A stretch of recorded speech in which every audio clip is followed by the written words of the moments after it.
Welcome, soccer friend, to the magical world of Soccer Bedtime Stories, where dreams and goals come together. I'm your host, Tomek, and I'm here to accompany you on a journey through the stories of some of the greatest players, games, and tournaments as you drift off to sleep. If this is your first time visiting our Soccer Dream World, and you enjoy the story, we welcome you to follow and subscribe to listen to all the stories in our library.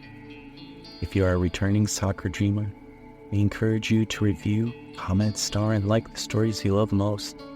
Your feedback and ideas help us get better and help to expand our soccer dreaming community. Please reach out to us. It's as easy as a pass to a friend. You can just email us at soccerbedtimestories@gmail.com. Enjoy the story, sleep well, and dream big.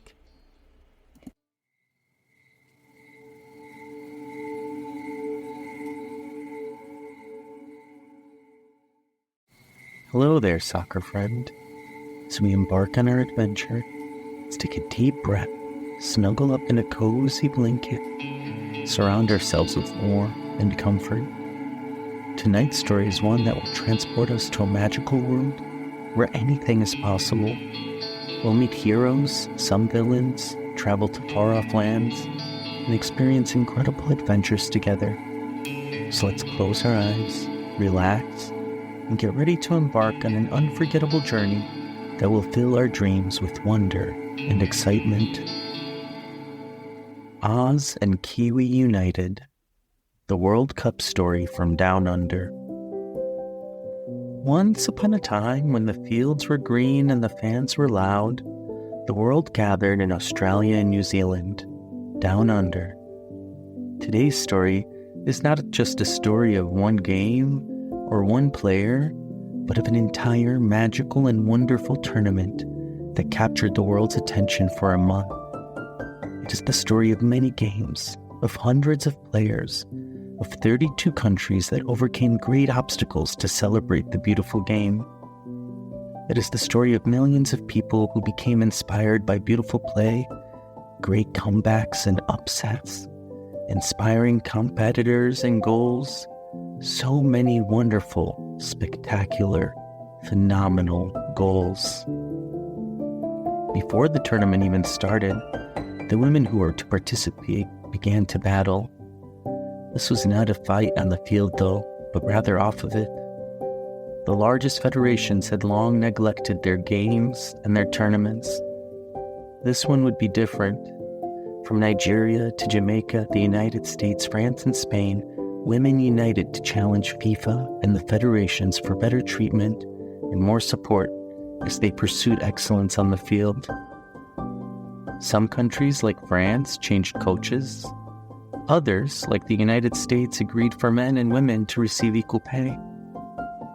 Then others, like Nigeria and Jamaica, ensured that players of all nations would benefit from the tournament. Before they even traveled down under, the soccer women of the world united to make this cup better than any before it. The tournament was also special, as 8 out of the now 32 countries participating would be new. Haiti, Morocco, Panama, the Philippines, Portugal, the Republic of Ireland, Vietnam, and Zambia all came to the big show for the first time. Hopes and dreams swirled in the air as the tournament opened in Auckland, New Zealand. Now, friend, have you ever hosted a gathering at your house? Maybe you celebrated a birthday, a holiday, or maybe your parents wanted to entertain some guests for dinner. When you host, there are many responsibilities. But man, oh man, is it ever exciting to host. When the doorbell rings or you hear the knock on the door, you sprint over to welcome the guests. Your excitement goes up. Your imagination glows. Well, now imagine that Australia and New Zealand were hosting the biggest, most giant dinner party of all. Nearly 2 million people attended the games and built atmosphere unlike any ever seen before at the World Cup. The Matildas of Australia and Ferns of New Zealand inspired entire nations. Both winning their opening games to sold-out stadiums, The welcoming spread like pollen in a prairie, blowing over the oceans and continents. More than 2 billion people tuned in to watch games. Now, while the hosts were spectacular and changed the trajectory of soccer in their respective countries, they were just a fraction of what an incredible tournament the world witnessed. The Philippines, the little minnows representing their nation at a senior tournament for the first time, not only showed up, but even upset host New Zealand. That upset was just one of many that underlined the increasing strength of the women's game. Linda Caicedo, at just 18 years old, inspired her Colombia side to win over Germany. Caicedo, a cancer survivor, took her country on her shoulders when they faced Germany. The scene unfolded on the left side of the pitch. The ball found its way to Caicedo. The opponents, a wall of German defenders led by Svenja Huth and Sarah Debritz, aimed to halt her advance. Undeterred, she embraced the challenge. Time seemed to slow as Huth made her move, a calculated risk that created a window of opportunity. With the ball tethered to her feet, she performed a mesmerizing dance, shifting its weight effortlessly from right to left like a pendulum. In the whirlwind of motion, she wove between Huth and Debritz, leaving them mere spectators to her artistry. The ball obeyed Caicedo's command, a faithful accomplice in her intricate play, and then a flick of her foot redirected the ball's trajectory to the far corner of the goal. A magician's sleight of hand that left everyone, including the goalkeeper, spellbound. Other upsets followed, with 3 African nations advancing to the second round. Nigeria, South Africa, and Morocco all beat out fierce competitors, including Germany, Canada, Italy, and Argentina. South Africa's Banyana Banyana, in one of the most dramatic endings, scored a 92nd minute goal against Italy to ensure survival to the second round. Thembi Kgatlana, the scorer of the winning goal, had revealed the loss of 3 family members prior to the game. Her inspiration for the win, in addition to the love she had for her teammates. The Caribbean nations also had a little something to say about the outcomes in the tournament. The Haitian women played an inspired game against both England and China, only losing out to controversial penalty kicks. Their sisters from Jamaica brought forth the real fire. Led by star striker Bunny Shaw, they eliminated Brazil and ended the World Cup of the greatest, Marta. The wins were even more spectacular considering the Jamaican women were unsure they would be able to travel to New Zealand. Their promised dues from the Federation remained unpaid, contracts left unfulfilled, and the weight of the budget cuts stole away from precious training hours. A flicker of hope emerged in the form of 2 GoFundMe campaigns, rallying the support of the community. Like a chorus rising, these fundraisers garnered close to $100,000, a lifeline of support that breathed life into their aspirations. With this newfound resource, Jamaica's historic journey to the World Cup took flight. What we would have missed had they not made it. It wasn't all beautiful and uplifting. Tears were shed and hopes deflated countless times as the tournament progressed. The once dominant U.S. women's national team, and outright favorites to win the cup, faced an uphill battle in the tournament. Faced with sterner opposition than ever before, a younger, less experienced team did not dominate the same way. Facing a strong Swedish team, American dreams were shattered in one of the cruelest ways. Against Sweden, in the round of 16, regulation time yielded a goalless draw. The stage was set for the unforgiving drama of penalty kicks. Each player's heartbeat was magnified in the charged silence as they stepped to the spot. Rapinoe, the legend who never misses, uncharacteristically found with a sky-high miss, a stark contrast to her usually unflappable presence. On the other side, Lena Hurtig's seemingly routine kick left Alyssa Nayer's outstretched fingertips mere millimeters away from altering the course of the game. The ball slowly crossed the goal line, mere many moments from being saved. A gust of wind changed the course of the tournament. Final whistle's echo lingered. The United States found themselves on the wrong side of the minuscule margin, a microcosm of the unpredictable nature of sports, where triumph and heartbreak are often separated by the narrowest of margins, particularly in this World Cup down under. The hosts Australia faced their own penalty kick excitement in the dramatic quarterfinal showdown between Australia and France. It was Courtney Vine who etched her name into history by calmly converting the 21st and final penalty kick at the marathon shootout. A duel that had begun as a soccer match had morphed into a saga spanning over 3 hours. While the 120 minutes of regular play yielded no goals, the ensuing penalty shootout exploded with the kind of tension and excitement that only high-stakes moments can deliver. In a move that would later be dissected, Solène Durand, France's substitute goalkeeper, stepped into the spotlight as penalties loomed.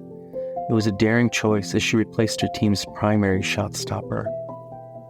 The penalty shootout became a canvas for the two keepers' bravery.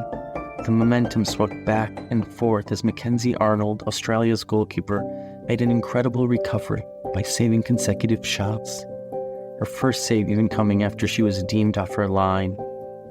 The twists continued as Arnold herself stepped up for a penalty, only to see her attempt miss the mark. Amidst the unfolding drama, the shootout finally reached its climax. With Courtney Vine's decisive kick, the roar of the crowd was matched by the collective exhale of tension as her strike secured Australia's victory in a contest that had held the audience in its grip. It also meant Australia advancing to the semi-finals of the World Cup, the furthest the nation had ever gone in this historic tournament. The Spanish team would be the final story of this tournament. A team filled with brave women who had been fighting for their rights and fair treatment, who had challenged the most powerful men of Spanish soccer, who had persisted in the face of the most difficult challenges. In the semifinals, they faced the giant killers from Sweden. For the better part of 80 minutes, the semifinal clash between the two had drifted along, seemingly stuck in a realm of uneventfulness. The field had witnessed a scarcity of noteworthy moments. Yet, in a stunning reversal of fortunes, the match burst to life in the final 10 minutes of regulation, leaving spectators breathless. Salma Parayuelo, the 19-year-old sensation who had been turning heads throughout the campaign, ignited the spark. In the 81st minute, she etched her name into the script, breaking the deadlock with a goal that carried the weight of her rising reputation. The stadium erupted, the silence shattered by jubilant cheers as Spain claimed the lead. The narrative took an unpredictable turn as Rebecca Blomqvist, representing Sweden, penned her response in the 88th minute. The pendulum of emotion swung once more, and as the scoreline bore witness to a rapid alteration, but the tale was far from over. Olga Carmona, driven by a surge of determination, seized the moment just 60 seconds later. Her shot, a masterpiece, thundered off the underside of the crossbar, an exclamation point that resonated in the hearts of those who watched.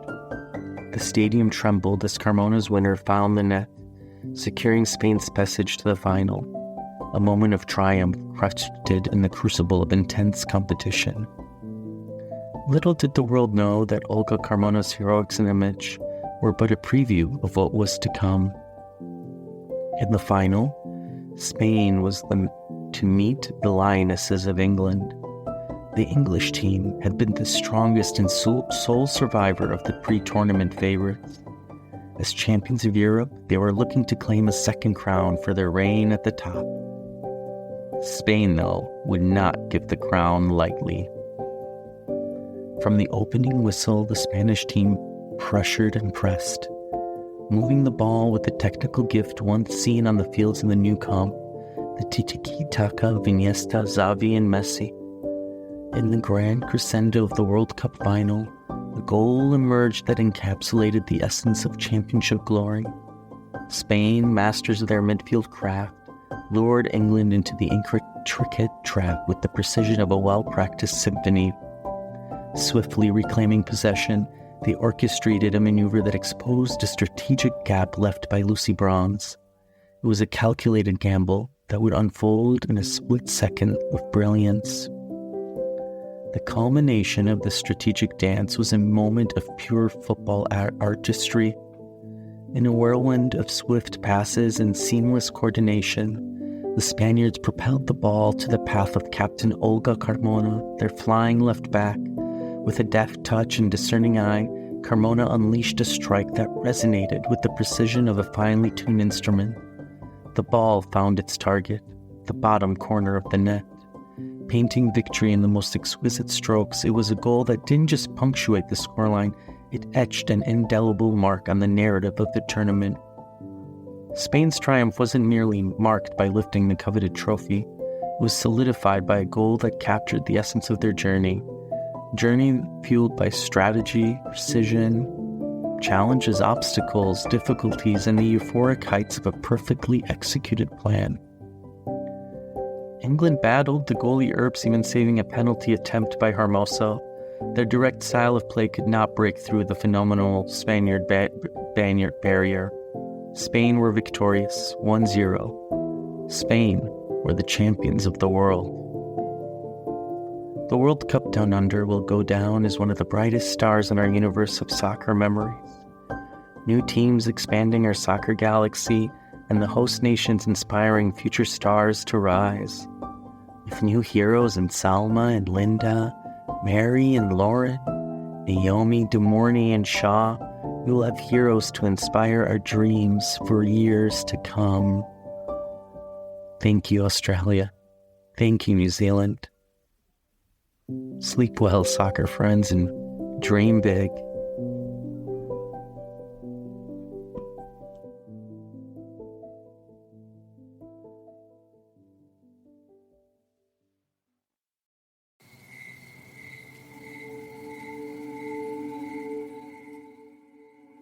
Hey, soccer friends.